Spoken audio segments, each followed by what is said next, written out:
இல்லாமை வருது, வியாதி வருது, கடன் இருக்கு.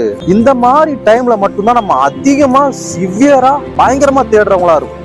பட் எல்லாம் நமக்கு இருக்கு, நல்ல ஜாப், வெல் செட்டில்டு எல்லாமே இருக்குன்ற சமயத்துல அவரை தேடாதவர்களாக, நாடாதவர்களாக, அவரை சாராதவர்களாக தான் இருக்கிறோம்.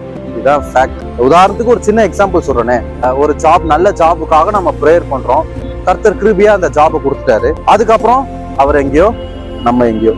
திருப்பி அந்த ஜாபுல இருந்து எப்ப நம்ம வெளியே வந்துட்டோமோ, எப்ப நம்ம ஸ்டாப் ஆயிட்டோமோ, திருப்பி நம்ம ஸ்டார்ட் பண்ணிடுவோம் நம்மளுடைய ஃபாஸ்டிங், நம்மளுடைய ப்ரேயர்.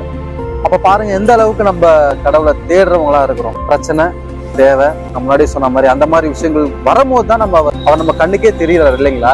இனிமேட்ல இருந்து அப்படி இல்லாம கஷ்டம் இருக்கும் போதும் சரி, கஷ்டம் இல்லாத போதும் சரி, வெல் செட்டில்டா இருக்கும் போதும் சரி, இல்லாத போதும் சரி, கடன் இருந்தாலும் சரி, இல்லைனாலும் சரி, வியாதி இருந்தாலும் சரி, இல்லைனாலும் சரி, அவரை தேடணும், அவரை நாடணும், அவரையே சார்ந்து